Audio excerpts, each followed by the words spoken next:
Trust in the Lord with all your heart and lean not on your own understanding. It is for freedom you have been set free. And personal favourite, I have loved you with an everlasting love. Maybe you'll see where these statements fit into my testimony. My life could be pretty much summed up in choices I've made and the build-up to those choices.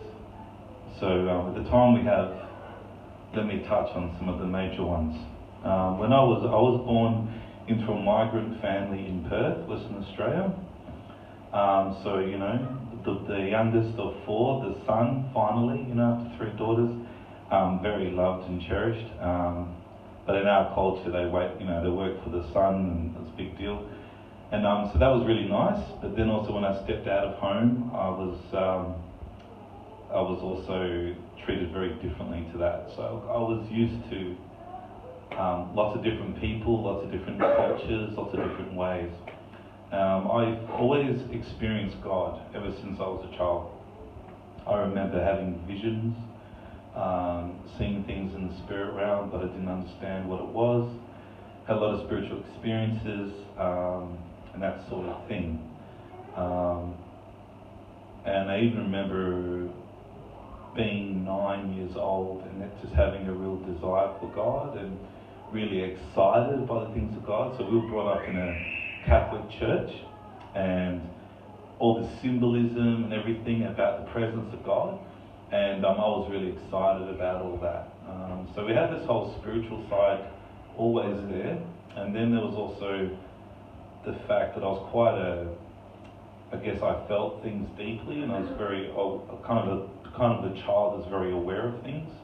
So I had these two things going on, you know, and I think just the kind of experiences I had in my childhood, even though on the one hand lots of love and being cared for and nice, but then also bumping into those rough types who like to fight and bash people up and all that kind of stuff as well.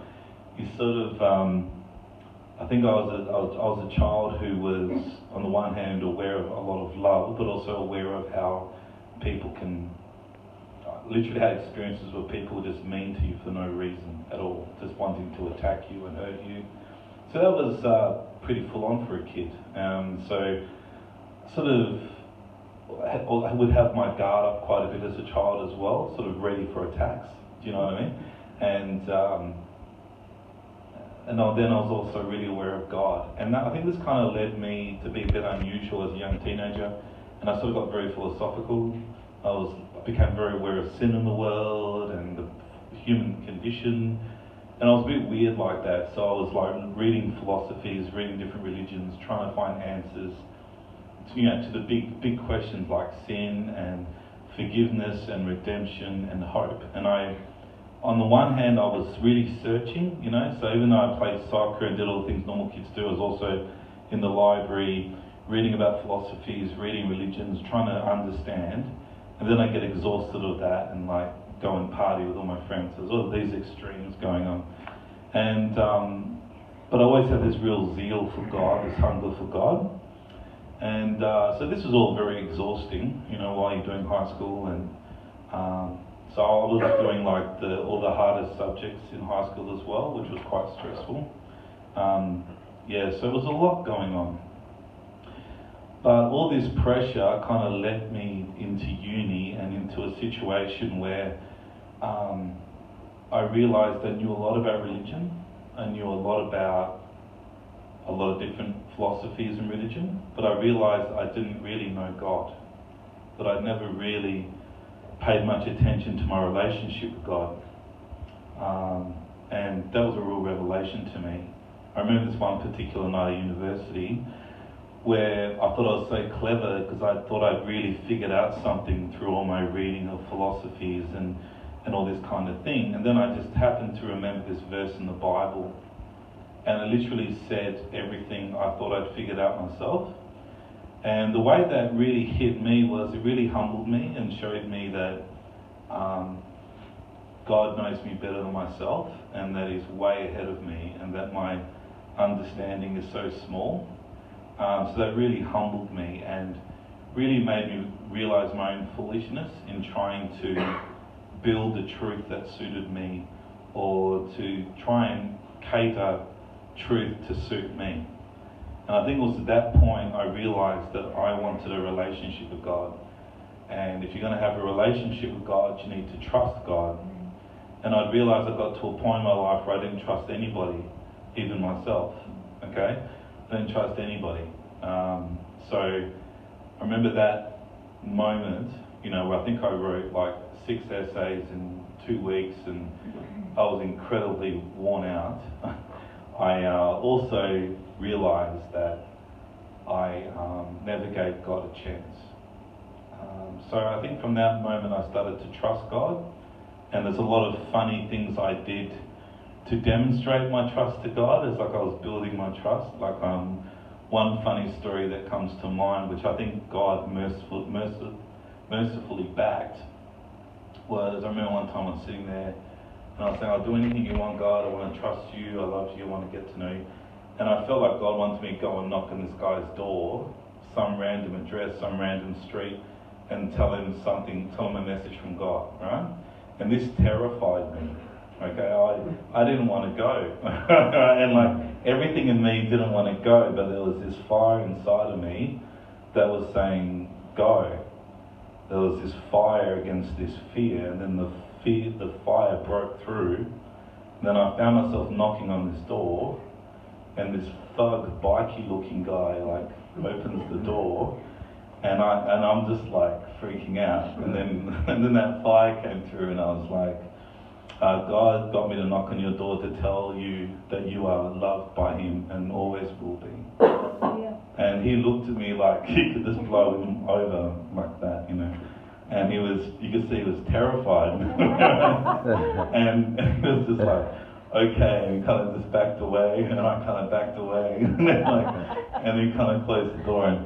But that was huge for me, and there's a lot of things that happened like that. And with a couple of minutes I've left, I just want to say, I think it was around that time when I started to build a real trust in God. When I realised I needed a relationship with Him, I think that's when things really started to turn around.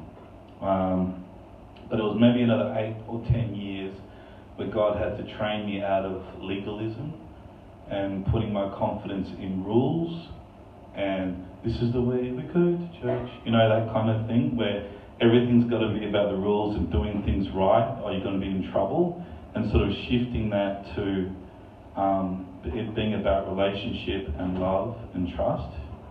And to cut a long story short, a lot of my so probably early 20s till about 30, God was breaking a lot of legalism of my life, a lot of just being religious, and because you can be a non-Christian and be very religious, because you're scared of not being in control. You want to have all the rules sorted. You want everything safe, right? Rather than realizing that your true safety is in God, that's beyond your own understanding, that you are safest when you are trusting Him, and that you are safest when you're listening to Him, So I started if I had more time, I'd tell you the story of how I first started to speak in tongues, and how God, I started to write down what God was prompting in my spirit and showing me. But that key word, I've loved you with an everlasting love, for years, that's how every session would start. That was the number one thing that God wanted to say to me. And I came to realise that in what I witness is that God is pure love and blessing. And blessing means He's empowering you to succeed. And grace is His power to do His will. And a part of His will is that you have the fullness of who you are operating in your life. But brothers and sisters, that's going to take courage. And true courage comes from true love. And that true love will truly discipline you to have the courage of who you really are in God. And that's what I want to encourage you with this morning, is that's got, the last 10 years or so, after the legalism and religiousness was going away. I think the last 10 years has been about, do I trust God enough to like step on the water? Because it's not just about, is my relationship with God strong enough that I'll step with Him? Now He's asking me to break the laws of physics, It's like, do I trust God enough to break the laws of physics, Do I trust God? Do I trust what God says I am, that I'll act on that instead? Will I really believe Him personally, for real? And every time I have, it's changed my life and it's healed me. So I just want to leave you with that thought that God will never leave you, He'll never forsake you, and that there is much courage in each and every one of you because you are His children. And you will do it, and you can do it.